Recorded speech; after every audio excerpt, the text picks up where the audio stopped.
부가세는 누가 부담한가요? 수익인가요? 비용인가요? 잠깐 여기서 이론 조금 설명하고 가겠습니다. 가볍게만 들으시면 되고요. 옆에 보시는 것이 재무제표라는 것이고, 나의 지금 재산 상태를 나타내는 재무상태표라는 표가 있고요. 얼마 벌었는지 나타내는 손익계산서가 있습니다. 비록 여러분들이 지금은 간편장부 대상자라서 이것을 볼 수 없죠.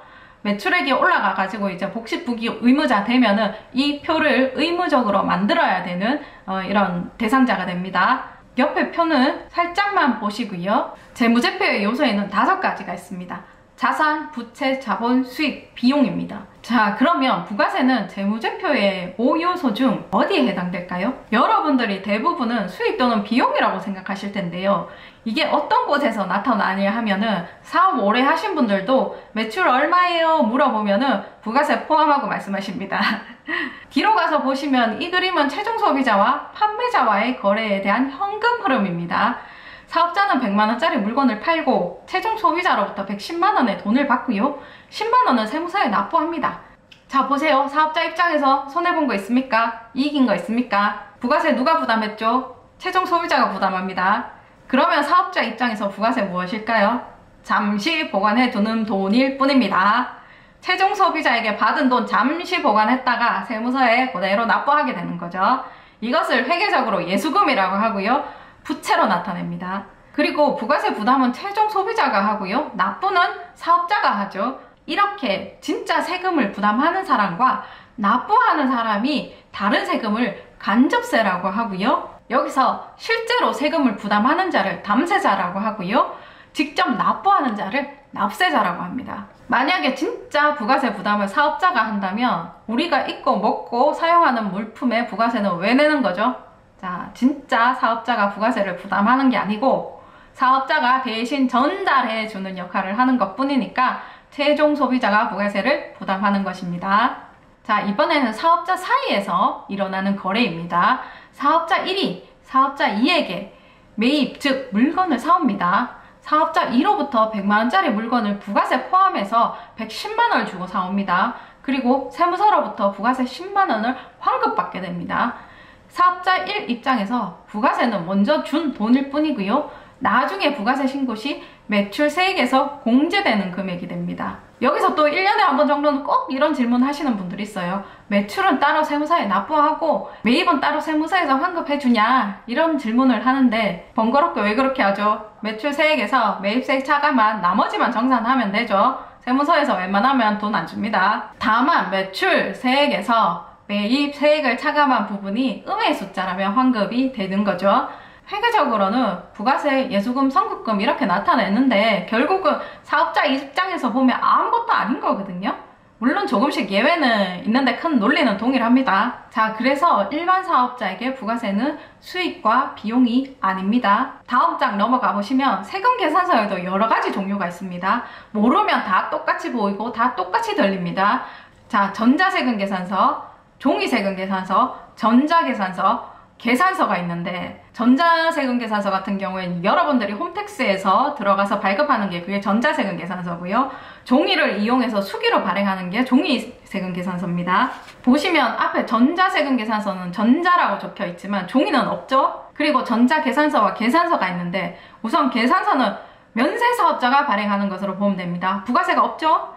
자, 그리고 전자세금 계산서와 종이 계산서의 차이는 앞에 전자라고 적혀 있는지 안 적혀 있는지의 차이고요. 자, 그리고 영세율 계산서가 있는데 그거는 영세율 하시는 분 없다라고 가정하고 넘어가도록 하겠습니다. 자, 그리고 세금 계산서와 헷갈리기 좋은 것들이 있어요. 거래명세서, 인수증 이런 게 양식이 여러 가지인데 세금 계산서와 비슷한 양식들이 있습니다. 서류의 윗부분에 보면 쓰여 있는 이름이 있는데 이 이름이 내가 원하는 서류가 아니면 그건 내가 원하는 서류가 아닌 거예요. 비슷하게 생겼지만 자, 서류의 이름이 다르면 세금 계산서도 아니고 세금 계산서 효력도 없습니다. 자, 모든 서류는 맨 위에 그 종이가 의미하는 서류의 이름을 나타내고요.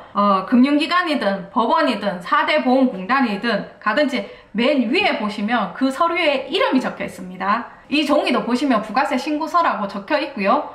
뒤에 나올 다른 서류도 마찬가지입니다. 제가 어떤 서류를 말하면 종이 맨 위에 그 글자가 쓰인 서류를 찾으시면 됩니다.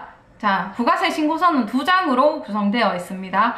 처음에 첫 장부터 보도록 하겠습니다. 신고서를 보시면 동그라미 1번이 매출 부분을 기재하는 란이고요. 동그라미 2번이 매입 부분을 나타내는 부분이고요. 동그라미 3번은 부가세 이론과 맞지는 않으나 조세 정책적으로 감면이나 공제를 해주는 부분들이고요. 동그라미 4번 기타 부분으로 나누어져 있습니다. 우리가 신경 쓸 것은 1번, 2번이고 홈택스로 작성하게 되면 3번, 4번은 자동 계산이 되게 돼 있습니다. 자, 1번은 누락 없이 입력하는 것이 중요하고 2번은 잘 나누어서 적는 게 중요합니다. 상단에 보시면 금액과 세액이 나와 있습니다. 금액은 공급 가액이라고 보시면 되고요. 세액은 부가세를 말합니다. 즉 금액의 10%의 금액이 와야 되는 부분입니다.